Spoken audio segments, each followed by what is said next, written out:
বিশ্বাস করুন, এটা আচার না, এ যেন অমৃত। অনেক ধরনের আচারই তো খেয়েছেন, কিন্তু একবার আমার আম্মুর হাতের আম দিয়ে মাংসের আচার খেলে আর অন্য কোনো আচার খেতে ভালো লাগবে না। মাংসের আচার বানানোর জন্য আম্মু প্রথমেই নিয়েছে 1 কেজি গরুর মাংস।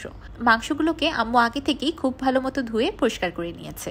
এখন মাংসে কিছু মশলা দিয়ে দিল 3 টেবিল চামচ আদা রসুন বাটা, 1 টেবিল চামচ হলুদের গুঁড়া, 1 টেবিল চামচ মরিচের গুঁড়া, 1 চা চামচ ভাজা জিরার গুঁড়া, 1 চা চামচ ধনিয়া গুঁড়া, স্বাদ মতো লবণ আর পরিমাণ মতো পানি।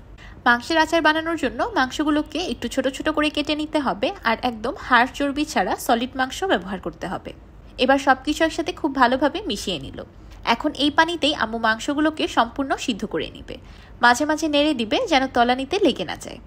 আপনারা ইচ্ছে করলে মাংসগুলোকে প্রেসার কুকারেও সিদ্ধ করে নিতে পারবেন, কোনো অসুবিধা নেই। তাহলে মাংসগুলো সিদ্ধ হতে থাক। এই সময় আম্মু মাংসের আচারের জন্য একটা স্পেশাল মশলা তৈরি করে নিবে। আচারের মশলা তৈরির জন্য নিয়েছে 1 টেবিল চামচ কালো সরিষা, 1 টেবিল চামচ আস্ত ধনিয়া, 1 চা চামচ কালো গোলমরিচ, হাফ চা চামচ মেথি, 1 টেবিল চামচ আস্ত জিরা আর 4টি লাল শুকনো মরিচ। এখন আম্মু চুলার একদম লো ফ্লেমে মশলাগুলোকে ড্রাই রোস্ট করে নিবে। ভাজতে ভাজতে মশলাগুলো থেকে খুব সুন্দর একটা ভাজার সুঘ্রাণ ছড়িয়ে পড়েছে। এবার আম্মু মশলাগুলোকে চুলা থেকে নামিয়ে নিল। ঠান্ডা হয়ে যাওয়ার পর এগুলোকে ব্লেন্ডার জারে দিয়ে ব্লেন্ড করে একটা পাউডার তৈরি করে নিবে। এইদিকে মাংসর পানি অনেকটাই শুকিয়ে এসেছে আর মাংসগুলো সিদ্ধ হয়ে গিয়েছে। এই সময় নেড়ে চেড়ে মাংসের বাকি পানিগুলো শুকিয়ে নিতে হবে, কারণ যেহেতু মাংসের ঝোলটা ঘন হয়ে গিয়েছে এই সময় খুব দ্রুতই লেগে যাবে। মাংসের সম্পূর্ণ পানিটা শুকিয়ে গিয়েছে আর মশলাটাও একদম মাখা মাখা হয়ে এসেছে। এবার এটাকে চুলা থেকে নামিয়ে নেবে। এবার একটি প্যানে দিয়ে দিল 1.5 কাপ সরিষার তেল। যেহেতু আচার রান্না হচ্ছে আর এটাকে অনেকদিন পর্যন্ত সংরক্ষণ করা হবে, তাই তেলটা একটু বেশি লাগবে।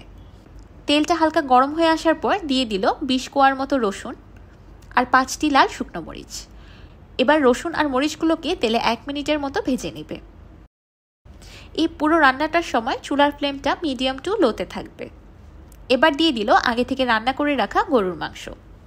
এবার মাংসগুলোকে তেলে ভেজে নিতে হবে মাংসর ভিতরের পানিটা সম্পূর্ণ শুকিয়ে বাহির থেকে ভাজা ভাজা হয়ে আসা পর্যন্ত। এই সময় চুলার ফ্লেমটা বাড়াবেন না, তাহলে বাহির থেকে মাংসটা খুব দ্রুত ভাজা ভাজা হয়ে শক্ত হয়ে যাবে আর ভিতরের পানিটা সম্পূর্ণ শুকাবে না। তখন কিন্তু আচারটা সংরক্ষণ করতে গেলে নষ্ট হয়ে যেতে পারে। আচারে অলরেডি একটা দারুণ লুক এসেছে, তাই না? মাংসগুলো আম্মু সময় নিয়ে খুব ভালো মতো ভেজে নিয়েছে আর ভিতরের পানিটাও খুব ভালোভাবে শুকিয়ে গিয়েছে। এবার দিয়ে দিল আগে থেকে তৈরি করে রাখা মাংসের আচারের মশলা। দেখতেই পাচ্ছেন আম্মু আচারের মশলাটাকে সম্পূর্ণ ফাইন পাউডার করেনি, একটু দানা দানা রেখেছে। এতে আচারটা দেখতেও খেতে বেশি ভালো লাগবে। এবার এই গরুর মাংসের আচারে একটা মূল উপকরণ অ্যাড করার পালা, সেটা হচ্ছে আমার আম্মুর হাতের স্পেশাল আমের আচার। আমার তো আচারটা দেখার সাথে সাথেই লোভ হচ্ছিল, তাই আমি অল্প একটু নিয়ে খেয়ে ফেললাম। আমার আম্মুর হাতে তৈরি এই আমের আচারটা খেতে এতটা বেশি মজাদার যে আমি মুখে বলে কোনো মতেই বোঝাতে পারবো না। টক ঝাল মিষ্টির একটা পারফেক্ট ব্যালেন্স। যদি আমার আম্মুর হাতের এই স্পেশাল আমের আচারের রেসিপি চান তাহলে আমাকে অবশ্যই কমেন্ট করে জানাবেন। আমি আমার আম্মু থেকে রেসিপি নিয়ে আপনাদের সাথে অবশ্যই শেয়ার করব। আপনারা যদি এই আমের আচারটা বানিয়ে খান তাহলে এটা আপনাদের খাওয়া বেস্ট আমের আচার হবে। আম্মু এখানে হাফ কাপের মতো আমের আচার ব্যবহার করেছে। এই আমের আচার অ্যাড করার পর এই মাংসের আচারে আলাদা করে আর কোনো মিষ্টি বা টক অ্যাড করতে হবে না, কারণ বললাম না এই আচারেই টক মিষ্টি ঝালের একটা পারফেক্ট ব্যালেন্স আছে। কিন্তু আপনারা এখানে আমের আচারটার পরিবর্তে মিষ্টির জন্য 1 টেবিল চামচ চিনি আর টকের জন্য কয়েক কোয়া তেঁতুল ব্যবহার করতে পারেন। আর তেঁতুলও হাতের কাছে না পেলে লেবুর রস ব্যবহার করতে পারেন। চারিদিকে আচারের এত সুন্দর একটা সুঘ্রাণ ছড়িয়ে পড়েছে যে বলে বোঝানোর মতো না। একদম লাস্টে কালারের জন্য দিয়ে দিল 1 চা চামচ কাশ্মীরি রেড চিলি পাউডার। এটা একদমই অপশনাল, আপনারা ইচ্ছে করলে স্কিপ করতে পারেন। আমাদের বাসায় এই গরুর মাংসের আচারটা যেই খেয়েছে আমার আম্মুকে জিজ্ঞাসা করেছে যে আপনি এটা কিভাবে তৈরি করেন, কারণ আম্মুর এই গরুর মাংসের আচারের টেস্টটা এতটাই ডিফারেন্ট যে অন্য কারোর সাথে মেলে না। আজকে আমি আপনাদের আমার আম্মুর এই মাংসের আচারের গোপন রেসিপিটা দিয়ে দিলাম। এখন থেকে আপনিও যখন মাংসের আচার তৈরি করবেন সবাই বলবে আগে রেসিপিটা দাও। মশলাগুলো ভাজা ভাজা হয়ে গিয়েছে আর মাংসগুলো তো আগে থেকেই সিদ্ধ ছিল।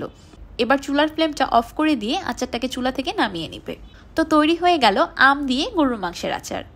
আমি তো রান্না হতে হতেই অলরেডি কয়েক পিস তুলে খেয়ে নিয়েছি।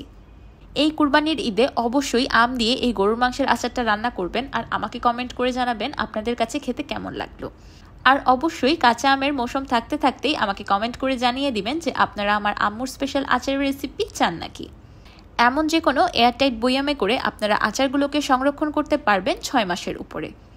যখন খুশি তখন খিচুড়ি, বিরিয়ানি বা পরোটার সাথে খেতে পারবেন, এমনকি ডাল দিয়ে বা সাদা ভাতের সাথেও খেতে পারবেন। এই আচারের মাংসটাকে পারফেক্টলি সিদ্ধ করা খুবই বেশি জরুরি, যেন একদম সফটভাবে সিদ্ধ হয়, আবার গলেও না যায়। মাংসের আচারের মাংসগুলো এতটা বেশি সফট হয়েছে, দেখতেই পাচ্ছেন আমি ধরার সাথে সাথেই একদম ভেঙে যাচ্ছে। আমার এই শুক্রবার কাটলো আমার আম্মুর হাতের গরুর মাংসের আচার খেয়ে। দেখি পরের শুক্রবার আম্মু আমাকে কি বানিয়ে দেয়। শেষ।